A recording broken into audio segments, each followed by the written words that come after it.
Olá, família salesiana, está no ar mais um episódio do Boa Noite Podcast. Seu espaço de reflexão, formação e partilha sobre a vida, sobre a missão e também sobre os sonhos de Dom Bosco que continuam vivos hoje. No último dia 24 de abril, celebramos o Dia Internacional do Jovem Trabalhador. Uma data que nos convida a pensar sobre oportunidades, mas também sobre dignidade e futuro.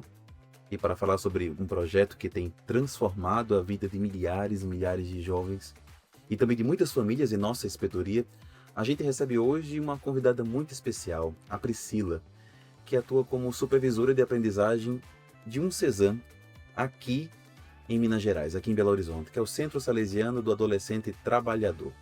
Priscila, seja muito bem-vinda ao nosso podcast e, em modo especial, a esse momento que a gente partilha sobre a vida, sobre a vivência, sobre a espiritualidade e hoje ainda mais com a nossa missão dentro do CESAM. Obrigada. Então, primeiro eu gostaria, o pessoal está em casa, também quer te conhecer mais antes de falar sobre o CESAM. Quem é a Priscila, né? Onde trabalha, como trabalha, que trabalho é esse? Conta um pouco sobre você para nós. A Priscila é uma pessoa que se apaixonou pela educação muito cedo, né? E formada em pedagogia. Pedagogia. E no ano que eu me formei, foi o ano que eu comecei a trabalhar no CESAM, né? Sério? Sim, então foi imediatamente? Imediatamente, me formei e logo já comecei a trabalhar. Então, para mim, assim, a minha formação como educadora, ela tem muito da perspectiva salesiana, é muito do método de Dom Bosco. Então, eu me considero que eu me tornei uma educadora dentro do sistema preventivo. E faz quantos anos? Foi quando você entrou? Foi em 2014. Então, em 2014 você já entrou no... Já entrei. CESAM. Eu tive uma saída em 2018, então ao todo deve ter 8 anos que estamos aí. E começou como? Entrou como no CESAM? Entrei como instrutora e fiquei como instrutora durante muito tempo. E depois tem um ano e pouquinho, não lembro exatamente, que eu estou como supervisora agora. Da aprendizagem? De aprendizagem. Ah, ótimo, perfeito. Mais uma coisa, o CESAM tem antes, a gente precisa também explicar um pessoal um pouquinho o que é o CESAM, né? Então vamos lá. O CESAM tem uma missão muito especial aqui, tem um tempo já, a gente vai falar sobre isso, e também em outros lugares, mas vamos falar um pouco sobre a missão do CESAM. O que é o CESAM e qual a missão do CESAM? Quando a gente fala de CESAM, né, ao meu ver, é a obra que muito se aproxima daquilo que era o oratório de Dom Bosco, né? Nós trabalhamos com a inserção do jovem no mercado de trabalho através da lei da aprendizagem. Porém, dentro desse processo, a gente tem, né, a missão salesiana da maneira com que a gente executa esse projeto, né? Então, nós trabalhamos através da lei da aprendizagem, que é uma lei muito recente, se a gente for pensar em tempo histórico, né, uma lei de 2000, mas o CESAM já atua, né, na inserção do jovem no mercado de trabalho bem antes. Nós estamos aí perto de completar 52 anos, né? Agora no dia 15 de maio, o CESAM completa 52 anos de atuação. Pois aí eu falei no início da motivação falando do dia, né? Mas a gente também tá aqui providência, né? Especial. Outra motivação. Que bonito, perfeito. Isso. Então são 52 anos aqui. Mas tem outros 6 anos, mas só que aqui é o mais antigo. Este é o mais antigo, foi o primeiro. Um ano depois foi para Vitória, se eu não me engano. Posso estar errado, mas eu acho que foi para Vitória. E depois, né, expandiu para os outros. Hoje temos Vitória, temos em Goiânia. Brasília e Goiânia. Eu acho que já tivemos também no Rio, se não estou enganado. Sim. E em Palmas também acho que teve um período. Sim. Que nós tivemos. Então o CESAM tem uma missão muito bonita. Priscila, nós vamos agora aprofundar um pouquinho sobre essa lei que você está citando agora, que é a Lei da Aprendizagem 10.097, né? Que é do primeiro contrato. Então, para o povo entender, nós vamos falar um pouquinho sobre que lei é essa. Só que depois eu queria também que a gente voltasse um pouco. A gente vai, na conversa a gente vai e volta, né? Então, depois a gente volta um pouquinho também, que Dom Bosco tem alguma relação com isso, né? Há muito tempo atrás. E depois também queria voltar um pouquinho sobre você, sobre dessa sua relação, porque já faz um tempo que está na aprendizagem, né? Isso. Então o que é que faz também permanecer? Mas vamos um por parte. Então primeiro, o CESAM atua dentro do chamado da Lei da Aprendizagem, né? De 10.097. Você pode explicar para nós, né, para quem está nos acompanhando, ouvindo aqui e assistindo também, o que essa lei é e por que ela é tão importante para a juventude? Exatamente. Essa lei, ela vem, né, porque já é garantido para a juventude, né, para o público adolescente e jovem, desde a Constituição, já prevê, né, que a partir dos 14 anos é permitido o trabalho dentro de algumas condições específicas. E a lei da aprendizagem, ela é hoje a única política pública de inclusão produtiva, né, que coloca esse público especificamente no mercado de trabalho com geração de renda, né? Então, ela tem um papel muito importante na formação para o trabalho, né, da juventude, dos adolescentes, a permanência nos estudos, porque dentro da lei da aprendizagem, para que o jovem tenha direito, né, a trabalhar dentro daquilo que é legal, ele tem que estar matriculado e frequente nas escolas também. Então, tem um papel muito importante na permanência, né, e na quantidade de anos dentro da escola, né, que a nossa juventude tem. Isso é um desafio muito grande no Brasil, quando a gente fala sobre a formação escolar do brasileiro, né? Inclusive, quando eu faço os encontros de família, eu sempre faço meio que um censo, assim, né? Num auditório cheio, Sim. eu costumo perguntar para os pais e para os aprendizes que estão presentes, né? Se eles conhecem pelo menos um jovem Sim. que abandonou os estudos. E todos conhecem, todos levantam a mão. Se a gente estender isso a nível de Brasil, é um número muito grande de adolescentes e jovens que não concluem nem o ensino médio, né? Então, a lei da aprendizagem, ela tem também um papel muito importante nesse sentido, de trazer o jovem para dentro da escola, para que ele conclua os seus estudos. E dentro da forma que a gente trabalha no CESAM, a gente tem também ali alguns projetos voltados para a formação integral, né? Construção de um projeto de vida, uma vida com propósito também. Então, a gente acaba trabalhando muitas vezes a questão da orientação vocacional, né, da construção de um futuro, e os jovens saem motivados a ter essa continuidade, né, no fazer uma faculdade, um curso técnico, dar uma progressão de carreira mesmo para esses aprendizes que estão ali. Na sua fala já veio um monte de perguntas na cabeça, mas primeiro aqui, você falou que em relação aos estudos, parece que a lei, quando surgiu, ela teve essa atenção para manter também, né, eles na escola. Só que até o CESAM, o nome significa Centro Salesiano do Adolescente Trabalhador, mas não tem apenas adolescentes, não é isso? Então o nome já foi numa outra época, que foi antes da lei. Então não tem só adolescentes. Não tem só adolescentes. Sempre previu, né, que se fossem adolescentes e jovens. Tanto porque a gente entende que para colocar a juventude no mercado de trabalho também existe uma dificuldade, né? Sim. São assuntos complexos, mas que a gente pode trazer, por exemplo, existe um estigma para o adolescente e para o jovem que está ingressando no mercado de trabalho. Também costumo perguntar muito para as pessoas quando eu converso sobre esses assuntos, por que contratar um adolescente? Por que contratar um jovem, né? O que é ser jovem? E o que me vem de resposta, geralmente, é tudo no negativo. Sim, né? O que é ser adolescente, ser jovem? É rebelde, não tem responsabilidade, não quer saber de nada e por aí vai. E sempre adjetivos negativos, né? E aí eu trago a reflexão, se você fosse um empregador, você contrataria um jovem, um adolescente, né? E às vezes isso um estereótipo que está colocado na cabeça da maioria das pessoas, que existe mesmo já um pré-julgamento a respeito desse público. Então, não só para o adolescente, mas a juventude, né? A lei da aprendizagem prevê até os 24 anos, eles podem ainda ser aprendizes. A partir de 14 a 24 anos. Então, o CESAM contrata, né? Ele faz o processo nesta idade. Nesse período, né, nessa faixa etária. E passa muito tempo. No caso de pessoas com deficiência, não tem limite de idade. Porque também é uma característica muito difícil, né, para a gente conseguir inserir no mercado de trabalho. Entendi. Então, a lei da aprendizagem, ela tem também essa visão diferenciada para esse público. E passa quanto tempo? Existe um período? Por 2 anos os contratos de aprendizagem, mas tem uma variação. Às vezes 1 ano, 15 meses, 23 meses. No máximo, 2 anos dura um contrato de aprendizagem. Entendi.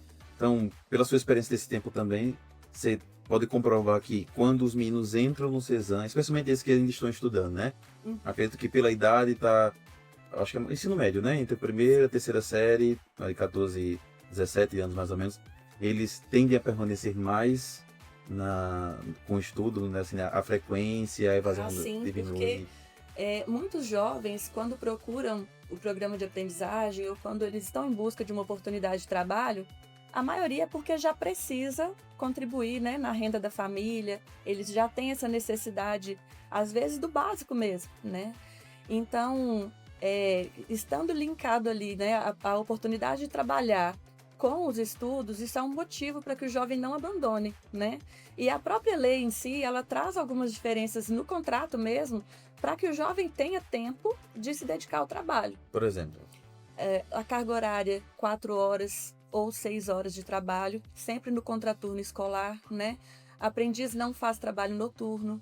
Eles têm atividades que podem ser realizadas e outras não, né? Então, determinados tipos de atividades que são pesadas ou que demandam muito fisicamente não são permitidos para aprendizes. Isso tudo pensando em toda uma lógica, né, de dedicação aos estudos, para que eles tenham tempo também para outras questões da formação, do desenvolvimento do adolescente também, né, que o lazer importa muito, a conexão com outros jovens, conexão com as pessoas importa muito, para que eles tenham tempo de desenvolver outras atividades, às vezes esportivas, com a família, atividades religiosas.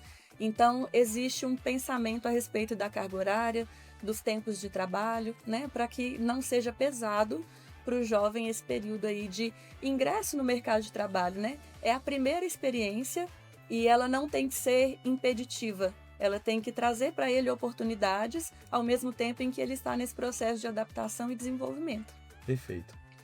Então vamos lá. Se é uma lei, então é para alguém cumprir, né? Sim. Então o CESAM podemos dizer que ele é um meio para que e facilitar e para que tudo seja feito. Então, quem é que tem que cumprir isso, né? Quais são as empresas que têm obrigação de ter os aprendizes e qual seria a quantidade, como é que é feito esse cálculo, Sim. Quem é obrigado, digamos assim, a ter, que é pela lei, né? Assegurado, digamos, pela lei para o jovem. Pela lei da aprendizagem, todas as empresas, a partir de um determinado número de funcionários com alguma função específica, né? Então, existe um cálculo que é feito e esse cálculo, através do E-Social, ele já vem, né?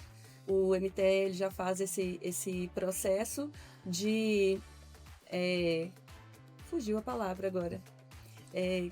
As empresas são notificadas, Sim. Lembrei. Elas são notificadas a partir do momento que elas atingem esse número de funcionários contratados e é uma média a partir de pelo menos 7 funcionários, um aprendiz. Então, quanto maior a empresa, maior o número de funcionários. E a cota de aprendizagem fica entre 5% e 15% do quadro, né, de funcionários que aquela empresa tem contratados regularmente. Aí quem faz tudo isso, o acompanhamento e a fiscalização é o Ministério do Trabalho. Sim, é o Ministério do Trabalho, junto com o CMDCA, né, que é o Conselho Municipal da Criança e do Adolescente. Eles fazem aí as fiscalizações a respeito do cumprimento da lei da aprendizagem, notificam as empresas, né, e aí tem os processos que eles fazem. Também fiscalizam as empresas que fazem, né, que trabalham com a lei da aprendizagem, como o CESAM, existem outras. Sim, sim. Nosso trabalho também é fiscalizado, a gente também precisa cadastrar, né, nesses órgãos os cursos e a maneira com que a gente trabalha para cumprir tudo direitinho. Perfeito. Mas me fala assim, para que isso ser garantido, especialmente em relação ao acompanhamento com os adolescentes, o que é que tem no CESAM em relação à estrutura? A única coisa que eu escutei até agora foi instrutor e supervisão, né? Que você é supervisor da aprendizagem hoje, mas era instrutora. Mas o CESAM, acredito que não é só tem você e instrutores. O que é que tem mais no CESAM para garantir em relação à estrutura, à aprendizagem, a esse programa e atender realmente os adolescentes e as empresas? Inclusive, a lei da aprendizagem ela é criteriosa nesse sentido. Ela também né? fala sobre isso, a estrutura ela fala que tem que sobre ser a estrutura, tanto física como a estrutura também do corpo, né, de funcionários que precisam ter. Então, a gente, além de mim, né, como supervisora e pedagoga, nós temos a equipe de instrutores, que tem que ser instrutores também capacitados nas áreas dos cursos que a gente oferece. Tem o serviço de acompanhamento, né, que também é feito, o acompanhamento ele faz o link ali, né, entre as 4 partes que são envolvidas no contrato de aprendizagem. Ele é um contrato que é assinado a 4 mãos, né? É a empresa parceira, a instituição que presta aprendizagem, no caso Cezan, a família e o aprendiz. Então, essas 4 responsabilidades fazem parte do contrato e o acompanhamento é que faz a ligação entre todas essas partes, né? Então, eles visitam a empresa, eles analisam o local de trabalho, diz se aquela empresa pode ou não receber aprendiz, se o local está apropriado, faz a instrução ali dos tutores da empresa que vão receber esse jovem lá, que tem que ter uma pessoa responsável por passar essas atividades. O acompanhamento também conversa com as famílias, conversa com o aprendiz, faz a ponte ali da comunicação entre as partes, né? E também tem a equipe de assistentes sociais, que faz a análise, né, socioeconômica dos jovens. No caso do Cezan, os jovens, eles são provenientes, né, de um público de vulnerabilidade. Sim, faz parte do critério também, né? Isso faz parte do critério e isso é levado muito a sério, né? Nós temos, então, as entrevistas, o encaminhamento desses jovens. Alguns vêm da rede, né, de assistência social, são aprendizes que são egressos do socioeducativo, né, aprendizes que são abrigados. Então, existe ali alguns critérios que a gente tem prioridade de atendimento. E a equipe de assistência social também faz esse contato com as famílias, né, observando ali as necessidades, porque também é o interesse nosso acompanhar as famílias e fazer esse processo aí, né, de aproximação, que muitas vezes o adolescente ele tem essa dificuldade com as famílias, né? Tem famílias que precisam ter esse processo aí de aproximação entre os seus membros. O Cezan tem essa estrutura, né? Então, Sim. por exemplo, se alguém estiver assistindo, nos acompanhando, e tem, digamos, for uma empresa, por exemplo, depois a gente fala dos aprendizes, mas uma empresa, então ela vendo o que a gente está conversando aqui e querendo colocar, então o Cezan garante toda a estrutura Sim. necessária para poder a lei ser cumprida. E também acredito que as empresas e quem está são pessoas que fazem a gerência disso, sabe o quanto a gente alcança, né? O quanto a gente pode fazer bem a vida desses jovens, né? Exatamente. E no caso das empresas, o Cezan, o trabalho do Cezan, ele também é um trabalho de orientação, né?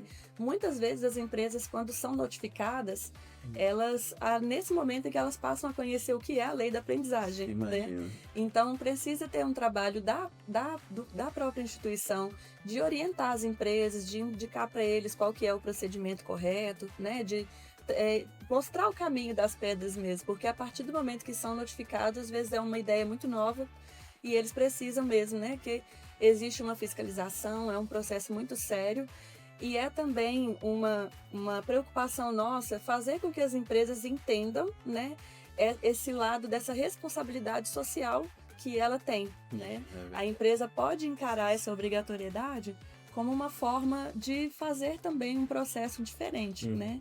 Ela acolhe esse aprendiz, ela ajuda ali na sua formação, né? Ela tem um papel importante ali na socialização desse jovem enquanto ele está na prática do trabalho na empresa e é a oportunidade também de formar mão de obra, né?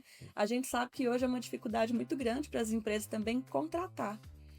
E aí ela tendo a oportunidade de receber esse aprendiz e de mostrar para ele dentro do seu espaço, né? Qual que é o objetivo dela, não somente na técnica, mas um comportamento, uma cultura, um clima, né, organizacional.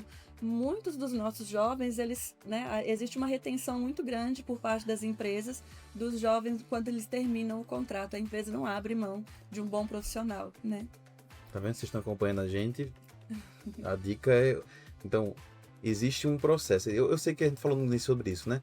Os jovens muitas vezes ficam aquela preocupação deles estão, tipo assim, tá chegando, não sabe nada ainda, como é que vai começar o trabalho. Então, o Cezan também vai ter esse trabalho de garantir, claro, que esse adolescente e que ele faça tudo certinho dentro da lei, da dignidade e também de acordo com o seu estudo e tal, e garantir isso, mas também dele aprender, né? Ele tá indo pra empresa, ele já tá no nome, né? Aprendiz, né?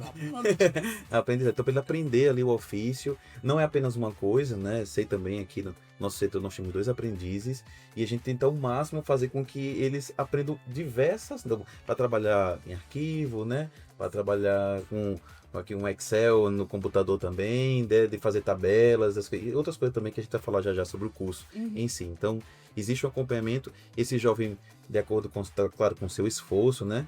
Ele pode potencializar ainda mais os dons que ele tem e a grande oportunidade que nós temos é é dentro desse programa. Exatamente. Confiar no processo de aprendizagem, né? Quando a empresa ela abraça essa oportunidade também, ela tem também ali uma oportunidade que é dela de formar o seu profissional, né? De trazer para si também uma pessoa que já foi formada dentro daquilo que ela precisa, né? Eu acho isso interessante porque a gente tem uma discussão que às vezes é engraçado, mas tem momentos que é preocupante sobre a geração Z agora, que ficou muito popular falar Eu tô isso. vendo. Hoje eu vi vários vídeos já sobre o pessoal tá falando Gen Z, sei lá, Isso. tem até um... Virou meme algumas coisas, mas é interessante a gente pensar, né, que as gerações elas são diferentes mesmo, mas esse é o público, né, que nós temos para o futuro. E apesar, né, dos memes, isso não é negativo. Eu acho que as empresas têm muito a aprender quando elas começam a absorver aquilo que tem de bom que essas novas gerações trazem também, porque realmente eles são muito criativos, né? Eles têm necessidades diferentes de serem vistos e serem ouvidos, e isso é positivo. Isso não tem que ser visto como algo negativo. E a gente tem muito a aprender com eles também, né? Faz parte daquela conversa que a gente estava tendo sobre o estereótipo que existe sobre o jovem, mas quando a gente olha para o jovem com um olhar de aprender com eles, né, de compreender os porquês deles serem como são, a gente muda também a nossa visão e aprende a colher benefícios também disso. Perfeito, perfeito. Agora vamos falar sobre o processo. Vamos lá, tem alguns jovens que podem estar assistindo a gente, né? E também as empresas também, quem está acompanhando, qualquer outra pessoa que também não sabia dessa lei, é importante todo mundo saber, né? E também defendê-la para que ela seja garantida mesmo. Mas vamos lá. Para saber do processo. Então, digamos, tem um jovem, 15 anos de idade, ele gostaria de fazer parte do programa, né? De entrar no Cezam. Sei que também tem muitos por aí que gostariam, porque escutam os amigos, vê alguma coisa. O Cezam tem 52 anos, então, enfim. Ou então os pais até fizeram parte. Como é que ele faz? O que é que tem que procurar quem? Quem que procura? Ele que procura, se ele for 15 anos, que eu falei agora um exemplo, né? Tem que ir a mãe, não tem que ir, procura no site, procura em algum lugar. Qual é o processo? Vamos falar das etapas. Primeiro ele faz o quê, depois o quê, depois o quê, né? Sim. O próprio jovem, é muito simples, né? Ele pode entrar no site mesmo e ele faz ali uma pré-inscrição. Sim. E o pessoal, né, do serviço social vai entrar em contato com ele, vai marcar uma entrevista. Primeira etapa é tudo feito com assistência social. Exatamente. A primeira etapa é a inscrição no site, né? Sim. E aí ele vai colocar lá os dados básicos, né, de idade, coisas básicas. E aí o serviço social entra em contato com esse jovem. Existe um processo, né, que para cada vaga o jovem ele tem que morar numa região, tem um perímetro ali, né, de deslocamento que ele tem que fazer tanto para a parte teórica como para a parte prática. Então, a partir das vagas que estão disponíveis, vão chamando os jovens. E aí, nesse momento da entrevista com o assistente social, tem que ir o responsável legal também, né? O jovem menor de idade ele tem que ser representado legalmente pelo seu responsável. E aí, maior de idade ele vai sozinho, então... Maior de idade ele pode ir sozinho. Perfeito. E depois desse processo, né, aí vai dar início, né, estando tudo ok ali com os documentos, estando tudo certinho, vai ser feita essa análise. A análise é toda feita também pelo serviço social? Toda análise é feita no serviço social. Para verificar mesmo aquela questão que você citou da questão da vulnerabilidade, da necessidade mesmo dele, do jovem. Existe uma renda per capita, né, definida. E existe também essas questões da localização, né? Porque a empresa também depende da empresa, né? Que está precisando. Exatamente. Tem que ser um deslocamento que possibilite ao jovem ir para a escola, da escola para a empresa, da empresa para casa, né? E ele tem que caber aí na rotina o deslocamento desse jovem também. Para não ter faltar nem na escola, muito menos, que é o principal, né? E também no trabalho, né, que está exercendo. Exatamente. Perfeito. Sendo selecionado, entre em contato já com ela, você foi selecionado, e como é que faz agora? Como é o processo? E aí, assim que ele faz esse processo e está tudo ok, ele já vai ser direcionado para as vagas, né? Existe um processo que às vezes tem uma visita na empresa, às vezes tem uma conversa, e aí já corre com os processos que são mais administrativos, né? De assinatura de contrato, apresentação da proposta. E aí todas as 4 partes que eu citei estando ok, a gente dá início no programa de aprendizagem. Pronto, eu vou dar uma pausa aí, porque a gente vai voltar nessa etapa, porque eu sei que tem um tempo antes de chegar na empresa, né? Mas vamos dar uma pausa que a gente falou de contrato. Então, há muito tempo atrás, no século XIX, Uhum. teve alguém que está aqui que ele fez um contrato, não é isso? Um contrato já pensando. E não existia ainda o Cezam, porque vê, essa lei é de 2000, você falou, né? Sim. Então, muito, esse século XIX, Dom Bosco já pensou em fazer esse contrato. Nós temos até, né, ele Tem uma cópia dele lá. no contrato. Qual foi a intenção de Dom Bosco de fazer esse contrato já no século XIX, de acordo com a realidade daquela época? O que você acredita que Dom Bosco pensou primeiro, bem antes de que existisse essa lei 10.097 no ano 2000? Eu acho muito incrível isso, porque Dom Bosco realmente era uma pessoa muito à frente do seu tempo, né? É meio clichê quando a gente fala assim, mas é real. Porque quando a gente lê o contrato que Dom Bosco fazia, né? Que era um contrato, eu brinco, um contrato de cavalheiros, né? Não existia uma lei que Sim, obrigasse, verdade, verdade. mas naquele tempo a palavra tinha poder, né? Era a E ele palavra de fez. honra. Não tinha computador, não, né? Ele fazia de próprio punho ali. Ah, E hoje, se você pegar o que ele colocava nesse contrato sim. e o que tem na lei da aprendizagem, é muito próximo, né? O que é que tem nesse Então ele já estava meio prevendo ali algumas coisas. Ele já estabelecia uma carga horária diferenciada, né? Tempos de descanso. Os jovens tinham que ir para a catequese, tinham que estudar, né? Então, assim, é muito próximo. E realmente eu acho que o trabalho que o Cezanne realiza, ele é muito especial e ele é muito próximo do trabalho que Dom Bosco fez lá nos oratórios. Ainda quando a gente fala do surgimento do Cezanne, na época em que o Cezanne começou o seu trabalho em Belo Horizonte, né, também não existia o ECA, que é o Estatuto da Criança e do Verdade. Adolescente. Pois é. Ele também é bem recente, né, historicamente, a gente pensar. Então, encontrava aqui uma realidade muito parecida com aquilo que Dom Bosco encontrou também, né, que eram adolescentes e jovens marginalizados, às vezes explorados, né, no ponto de vista do trabalho e outras questões também. Até a própria legislação, né, como não existia uma legislação específica, existiam as FEBEMs, né, e o tratamento que era dado para o jovem infrator era muito cruel, né, uma realidade muito difícil. Então, o Cezanne, ele foi pioneiro nesse trabalho, né, de inserção no mercado de trabalho, quando não existia nenhuma base legal ainda, mas ele já trazia essa base de Dom Bosco, né, que ele já tinha um contrato, né, feito naquele tempo, mas que ainda era muito atual, muito necessário, e ele também foi ali o precursor desse trabalho que é realizado. Com o passar do tempo, a gente teve, né, o ECA, inclusive irmão Mesquita, né, que esteve presente lá nas reuniões, participou desse processo de construção do ECA, né, e ele também era um líder ali na região onde está situado o Cezanne, né, e ele fez parte desse processo também de mudança. Então, hoje, a forma com que a gente vê o tratamento que é dado para a criança, para o adolescente e para o jovem que trabalha, né, é muito gratificante a gente ver a participação histórica que existe dos salesianos e do Cezanne também nessa construção. Né? Eu fico muito orgulhosa dessa história, assim. Acho que quando eu comecei a minha formação, né, como eu falei, e eu me sinto muito parte, sabe? Eu me sinto muito presente no trabalho que eu realizo hoje, no trabalho que o Cezanne realiza hoje, porque eu vejo o sentido. Vejo o sentido desde lá, Sim. do tempo de Dom Bosco, e eu vejo que o quanto ele ainda é necessário. Né? A gente ainda tem muita coisa para fazer, muita coisa para realizar e melhorar nesse sentido também.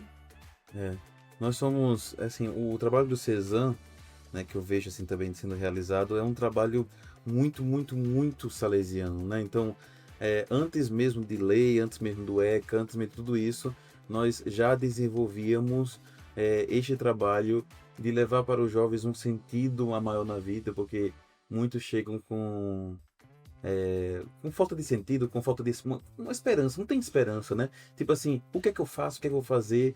Você pensa assim, o que é que você pensa daqui a 10 anos, aqui? Nada, porque as oportunidades e também o que se fala, até na família também, na sociedade, é sempre colocar esses jovens para trás, né?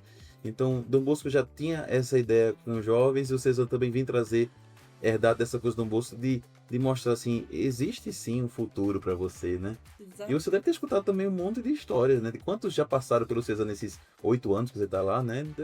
Sempre tem, né? Tem aquelas histórias que tocam mais, mas eu acho que toda história, né? Todo adolescente, ele passa por um processo de ter que validar os seus desejos, né? E existe mesmo esse trabalho que a gente faz de entender qual é o sonho, né? Tem jovem que não sabe dizer o que ele sonha, né? Então a gente precisa dar voz para isso, né? Para que ele pare e pense assim, poxa, eu tenho um sonho, Sim. eu tenho um desejo.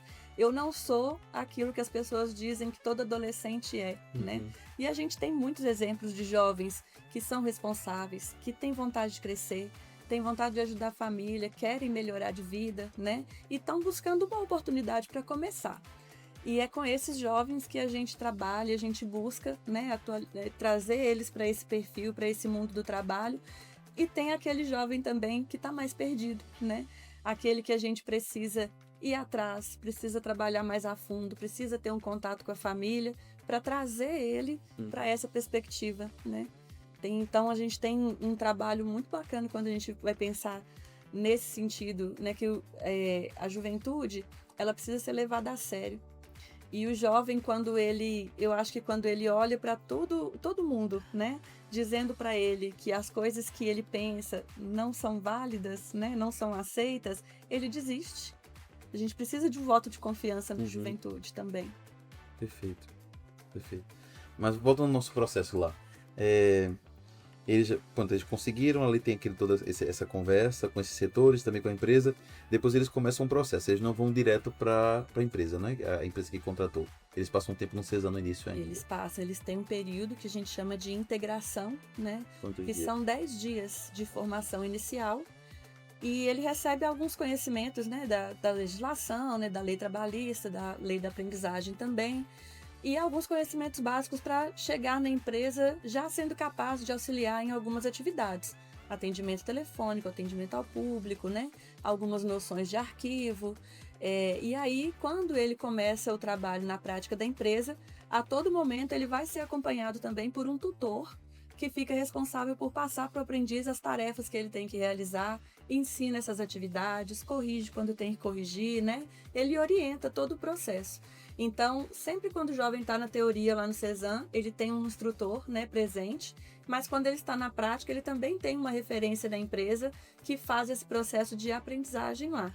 Então, como o próprio nome diz, né, não é esperado que o jovem chegue sabendo, mas que ele tenha a disposição de aprender no caminho, né? Durante o percurso aí da aprendizagem, ele vai estar sendo orientado, vai estar sendo acompanhado e vai se desenvolver a partir desse trabalho que é realizado em conjunto mesmo. E esse trabalho desenvolvido por eles são diversos. Então, eles nesse curso que eles fazem, seja no início ou seja indo no CESAM, são cursos diferentes? Tem alguma dimensão de cada um faz cursos diferentes dentro do CESAM? Ou todos recebem o mesmo curso e passam e aprendem a mesma coisa? Porque as empresas talvez sejam diferentes de uma para outra, né? Hoje nós trabalhamos com administrativo, um administrativo voltado para práticas bancárias, auxiliar de logística, tem comércio e varejo e teleatendimento. São as áreas que a gente trabalha. Mas o jovem, quando ele é contratado em um desses cursos, né? E aí ele tem as atividades voltadas para esse curso que ele foi contratado. E é de acordo também com a necessidade da empresa, né? Sim, a empresa ela escolhe em qual, né, contrato ela prefere receber os seus aprendizes e é de acordo com a função que ela vai ter para ele exercer também, né? Então tem alguns dias da semana que eles passam na empresa e tem dia também que ele vai para o CESAM. Sim. Hoje, normalmente, são 4 dias de prática na empresa e 1 dia de teoria no CESAM, fora esses 10 dias iniciais, né, que ele faz só de teoria, uma preparação para o início do trabalho na empresa também. Aí você falou assim também que eles, quando chegam na empresa, tem um tutor que acompanha. Sim. Então, existe nesse período também então, uma espécie, digamos assim, de avaliação para esse aprendiz, porque pode ser que alguns estejam mais desempenhados, outros não, pode ser que alguns faltam, ou façam alguma coisa que desagrada a empresa. Como é feito esse tipo de acompanhamento entre esse tutor e o CESAM? Como é que acompanha mais de próximo esse jovem? Porque jovem pode esperar muitas muito coisas. Interessante essa pergunta, porque realmente quando a gente recebe os aprendizes, né, eles têm idades diferentes, entre 14 e 24 anos, existe uma variação muito grande, né, das oportunidades, das capacidades, das experiências que eles já viveram também. Então, o jovem, ele apresenta uma variação tanto de comportamento, né, pela maturidade, como também de atividades que ele é capaz de desempenhar. Então, existe o acompanhamento que é feito, o jovem ele vai ser ensinado durante todo o processo, mas sempre que há uma necessidade, né, alguma questão que esteja acontecendo, ou comportamental, ou às vezes de tarefas mesmo, A empresa ela entra em contato com o acompanhamento e o acompanhamento conversa com o jovem, conversa com a família, talvez traz essa questão para ser trabalhada, até mesmo na parte teórica a gente pode abordar alguma especificidade que seja daquela empresa, né? E aí a gente leva como exemplo até para os outros aprendizes, porque eles convivem com realidades diferentes, né? Entre indústrias, hospitais, comércios, a gente tem um monte de situações acontecendo e isso pode ser interessante também até para um estudo, né, uma prática que seja legal da gente trazer para dentro de sala de aula. Então, existe todo essa comunicação que é feita entre o acompanhamento, né, com a empresa, com o aprendiz e com a família, e a gente vai sanando as dificuldades que podem aparecer.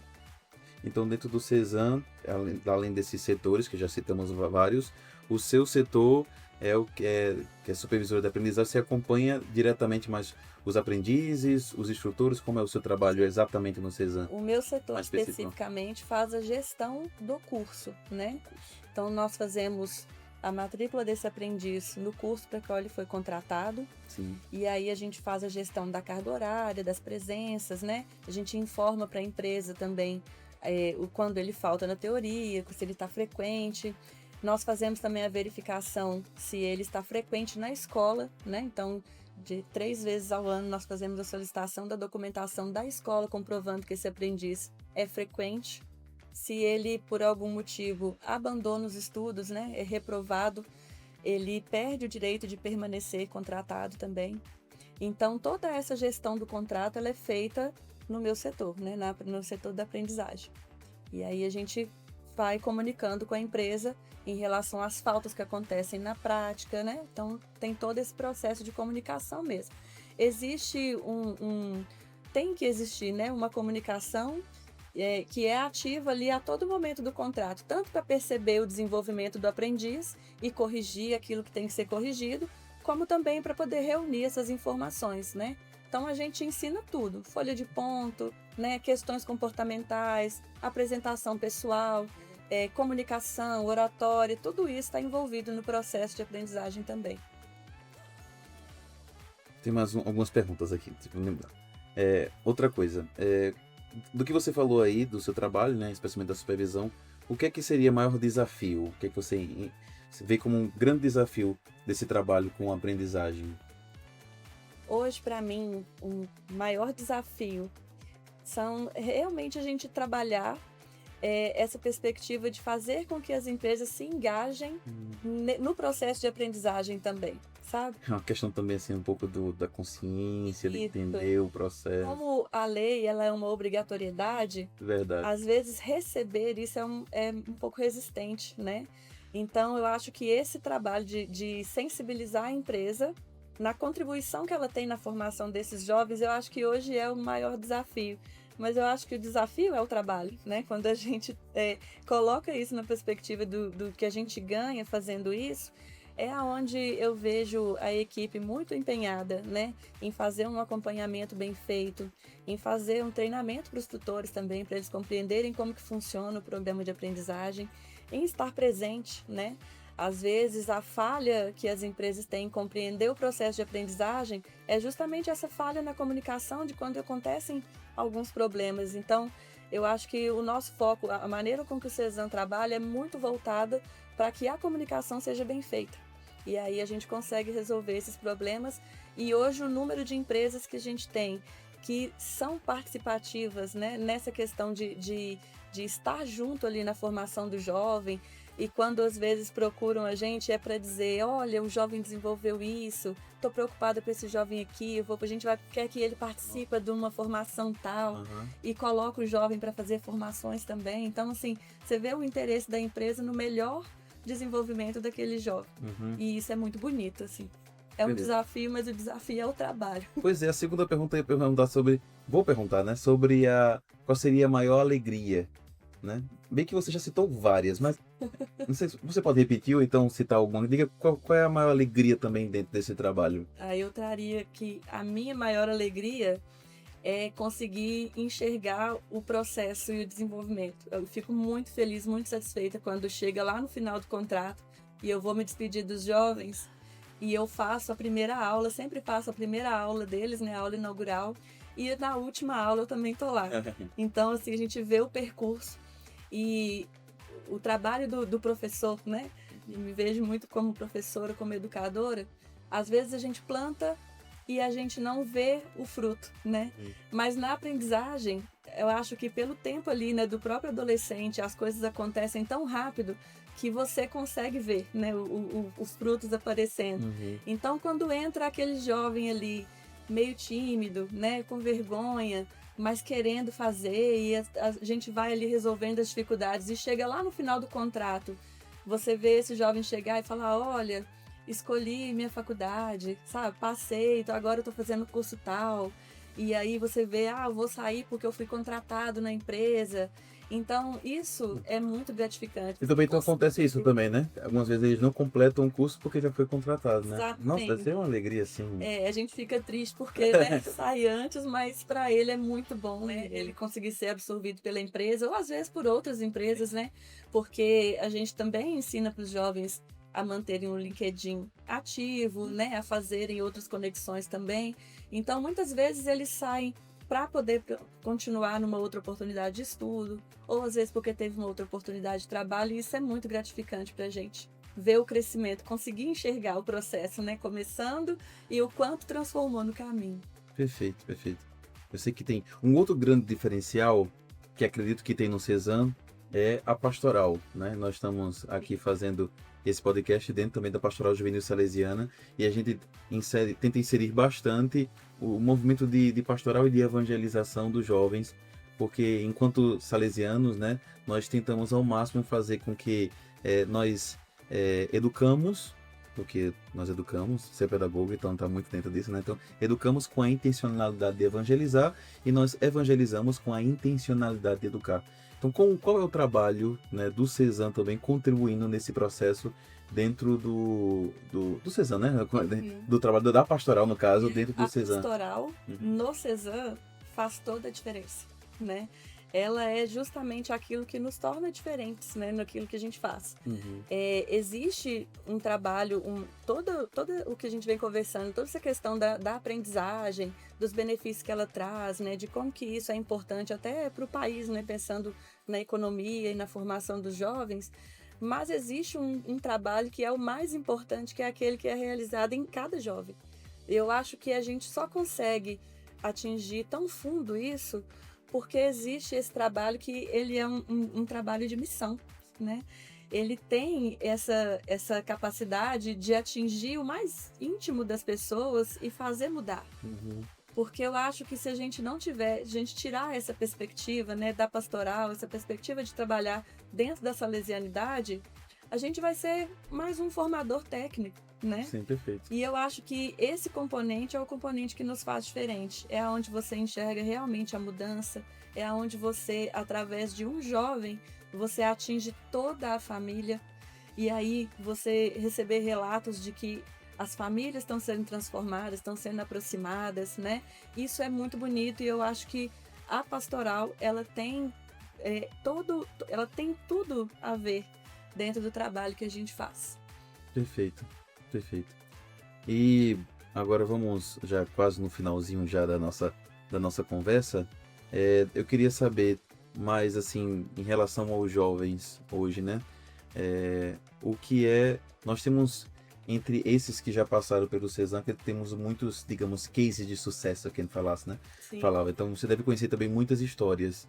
Né? Você poderia compartilhar também conosco, com quem nos acompanha, especialmente os jovens que nos acompanham, muitos jovens nos acompanham, quais seriam as grandes transformações, né? O que grande mudou na vida desse jovem e que você deve lembrar hoje, alguns que foram talvez os seus aprendizes lá, seus alunos também, eu já conheci até alguns, e também que hoje estão aí no trabalho. Temos sucessos através disso e eles são muito gratos pelo Cezam. Temos? Temos. A gente tem muitos jovens assim que se destacaram em várias áreas, né? Dentro até das instituições salesianas, a gente também, né, tem muitos jovens que vieram do Cezam, mas a gente também tem jovens, né, que estão trilhando seus caminhos aí na questão das artes. Muitos jovens, né, estão indo para essas áreas tecnológicas. Então a gente tem, quando a gente pensa assim, o que é sucesso, né? A gente vê o jovem feliz naquilo que ele está escolhendo com vontade. mas eu tenho uma história específica que eu considero assim de muito sucesso e que me mexeu muito na época, né? Eu tive uma aprendiz e essa aprendiz, ela já começou o programa de aprendizagem e ela já tinha um filho, ela já tinha um bebê. E isso era muito pesado para ela, porque eu acho que de tudo que foi reforçado para ela durante o processo era de que a vida dela tinha acabado, que ela seria só mãe de um bebê e que ela não tinha mais perspectiva nenhuma. Então, era muito difícil para mim ver assim, ela abandonar qualquer sonho, não ter nem, né, vontade de desejar coisas diferentes assim. E aí eu me lembro que na época eu era nova ainda no Cezan e eu também tinha um filho, né? Eu não fui mãe adolescente, eu já tinha 24 anos, mas eu ainda estudava na época que meu filho nasceu. E isso para mim era muito difícil eu ver ela assim tão sem perspectiva, sabe? E eu acho que nas conversas que a gente teve, nos exemplos, e eu fazia questão de levar para ela que não é o fim, né? Que a maternidade não é o fim, que você consegue ainda fazer muitas coisas. E aí, quando chegou próximo ao final do contrato, ela veio toda feliz falar que tinha passado no Enem e que ia começar a fazer enfermagem. Uhum. E dar continuidade, sabe? Ela seguir, ir para a faculdade, mesmo com o filho, ela entender que a vida não acabou, né? Porque eu acho que o discurso que às vezes trazem para as adolescentes que já são mães é que a vida acabou, né? Que não tem o que fazer. E eu acho que isso é muito cruel para uma pessoa que está começando a vida, né? Então, para mim foi algo que me marcou muito. Hoje ela é enfermeira, eu sigo ela nas redes sociais, eu vejo o sucesso, quanto que ela tá bem, né? E assim, isso é muito gratificante para mim, sabe? Não deixar que o sonho de alguém morra. Eu acho que isso é muito importante. Esse é o sucesso. Isso é o sucesso. Especialmente esses que não tinham esperança, especialmente que tinham preocupação nisso. Então, chegando ao final, eu te convido também. No episódio passado a gente falou um pouco sobre Carol esteve aqui, né? E Carol é a gerente da ação social, trouxe também essas histórias belíssimas, né? De superação e como escutamos você falar. Mas agora, você falou em relação ao Cezan, mas eu gostaria que você também trouxesse uma mensagem, né? De maneira mais especial, né? Para esses jovens que sonham com uma vida melhor, né? Às vezes, assim, o Cezan foi um meio, mas tem muitos aí que talvez esteja nem tem Cezan, né? Nós só temos 4, infelizmente. Eu acho que se pudesse, a gente teria em todas as cidades do Brasil, do mundo. Eu acho ótimo. Mas tem alguns que não têm, mas eles têm uma esperança de vida melhor e que eles também eles enfrentam muitos obstáculos na vida, né? O que é que você diria para esse jovem hoje? Olha, pensando assim do que eu conheço, né, da juventude, dos anos que eu trabalho, né, com adolescente, com jovem, eu acho que às vezes a impressão que dá, né, pro adolescente é que a vida demora demais para acontecer. Eles querem tudo agora, né? E demora demais para a vida acontecer de fato, para mudar e para começar a conquistar. E aí eu acho que o conselho que eu deixaria, né, uma mensagem que eu deixaria é para não apressar o tempo, né? As coisas vão acontecer no tempo que elas têm que acontecer, desde que você não perca o foco de quem você é e da onde você deseja chegar. Vai fazendo o seu devagarzinho, né? Vai estudando, trabalhando, buscando suas oportunidades, mas não apresse esse momento que é tão bonito, né? Apesar dos pesares, a juventude, ela é linda. Eu aprecio demais a vida que existe no ambiente que tem jovens, sabe? Eu compartilho muito da visão de Dom Bosco de que o jovem, ele é alegria, ele é movimento, né? E ele precisa disso. Então não apresse esse momento, aproveite as oportunidades, não perca o foco ali do que você quer, do que você deseja, vai fazendo o seu direitinho, que as coisas vão acontecer, vai dar certo. Confiar, se esforçar muito, né? Isso. Você estava falando, eu lembro, nosso espaço também é muito proporcional para isso. Não falo só do Cezan, tô falando agora de todas as nossas obras, né? Nós com os jovens tentamos ao máximo potencializar todos os seus dons e aquele espaço onde eles podem ser felizes. Então o Cezan também é isso, mas também qualquer outro espaço nosso. Então ali nós temos um espaço de uma casa que acolhe, né? Carol citou muito esses 4, assim, casa que acolhe, igreja que evangeliza, escola que educa e um pátio também para encontrar com os amigos. Então nós temos tudo isso em todas as nossas obras. O Cezan tem até estrutura física para isso, né? Exatamente. Então, recentemente uma quadra nova, né? Vale. Que virou o xodó dos aprendizes agora. Acredita. E assim, é muito, muito especial, sabe? Você poder contar com essa estrutura para receber os jovens mesmo, para oferecer para eles coisas que às vezes não são comuns. A gente sabe que na nossa região os espaços de lazer são muito raros, né? A gente não tem disponíveis para as comunidades espaços seguros, né, para lazer das crianças e dos jovens. E aí a gente poder proporcionar isso faz uma diferença muito grande. O pátio em si, né, ele para Dom Bosco ele era primordial.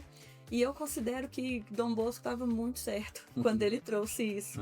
Porque quando a gente vai estudar sobre a juventude, sobre os adolescentes e como que é esse momento da vida, o significado de todo aprendizado, ele está muito ligado à sua emoção.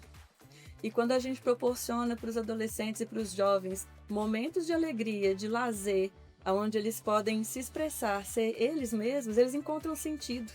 Aí eles ouvem aquilo que a gente tem para trazer para eles, aí eles valorizam, porque se você conversar com um jovem e ele não se sentir ouvido, é o mesmo que você não ter falado nada, né? Verdade. Então essa conexão emocional de você trazer o jovem para aquilo que ele se sente, né, expressando o seu máximo, é isso que faz com que ele venha e permaneça, né? E queira colher os frutos daquele espaço.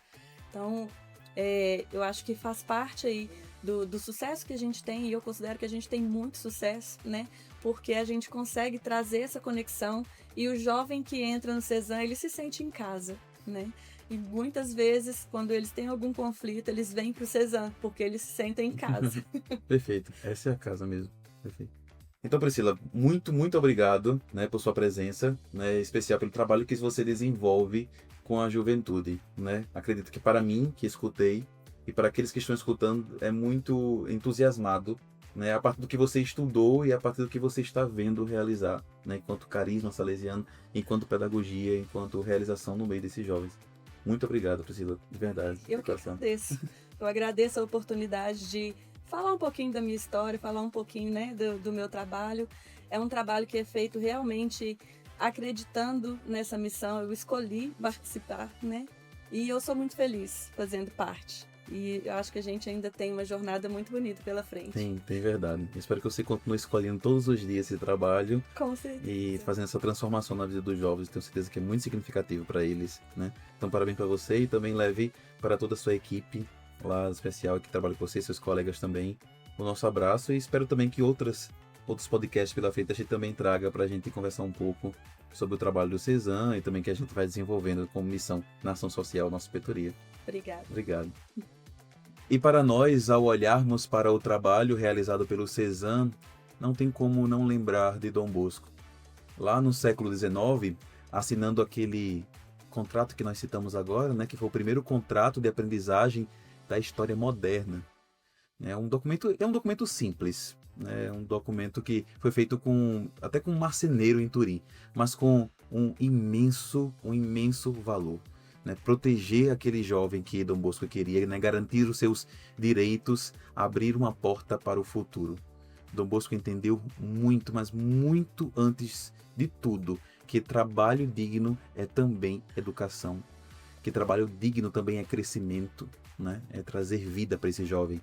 Ele não queria apenas ensinar uma profissão, ele queria formar bons cristãos e também honestos cidadãos, né, jovens preparados para a vida, com fé no coração e também a esperança no olhar desses jovens, como nós citamos agora e como Priscila citou também.